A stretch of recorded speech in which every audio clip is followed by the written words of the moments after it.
Today I used my TikTok to answer a whole bunch of questions on a whole bunch of stuff, from narcissism in general, to me and my story, to me and my husband, to just, whatever. So here's a compilation of those video responses now. Ooh. Okay. As an adult, and I am not going to go into the story on this one, but the worst thing that a friend has ever done to me is leave me in Chicago. Nope, I do not see or have contact with the toxic twat waffle anymore. He and all of his family are blocked on all social media. Okay, so trigger warning. I will not be going into the story on this one, but the worst thing an ex has ever done is point a gun in my face. This is tough because my husband makes me laugh a lot.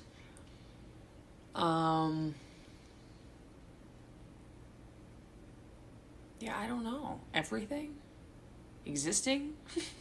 If you're in a situation where you can't talk about your triggers because it triggers the other person, that is not a healthy situation to be in.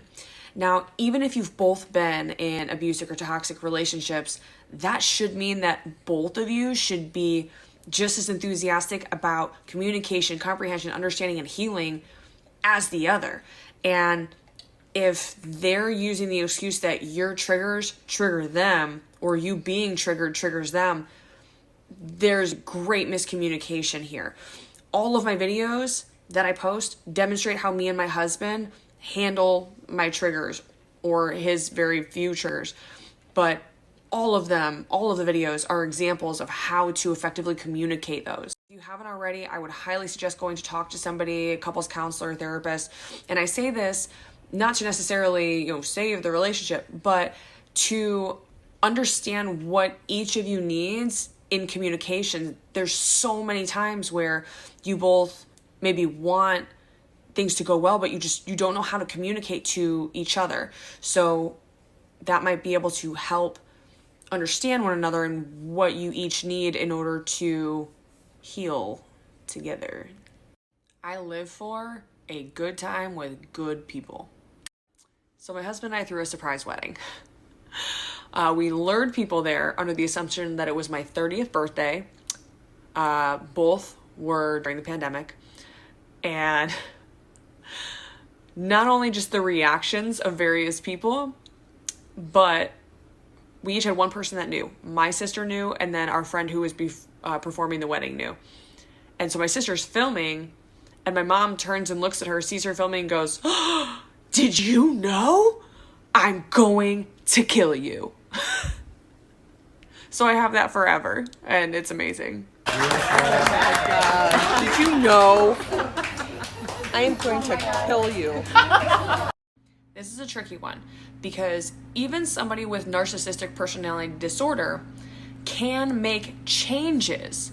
However, they will need the long-term assistance of a therapist, and they will always be a diagnosed narcissist. That is not curable. Now, somebody who has narcissistic traits or tendencies, yes, they can change.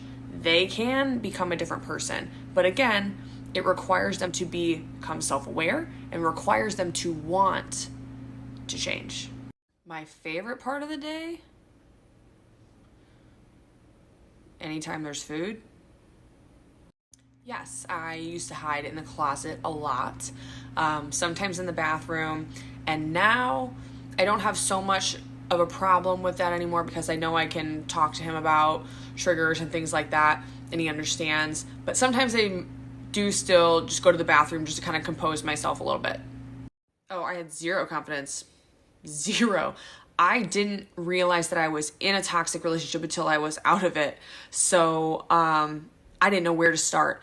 And it was kind of a fluke that he and I started dating in the first place. And so, but we both bonded over similar experiences because, with me and my ex, him and his ex. And so we both knew what we didn't want.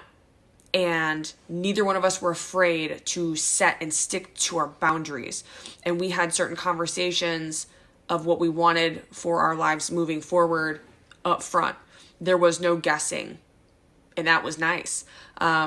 but we were kind and considerate to each other. And so those were big things. The biggest thing to attain confidence is just to go out and try things and do things. And then you learn as you go. You find out who you are. And especially when you're healing, you really have to relearn who you are, what you like, and what you don't like. Technically, my husband and I met at the gym. But when he was going through his divorce, he actually moved in 3 doors down from me. That was fun. The fact he asked me to marry him. And I use that because right off the bat when we first started dating, he told me he never wanted to get married again after his first marriage. And it took me a long time to accept that. But at the same time, I really just wanted to be happy. And as long as I was happy and he was happy and this whole deal was working, then great. So really jaw floor when he pulled this bad boy out.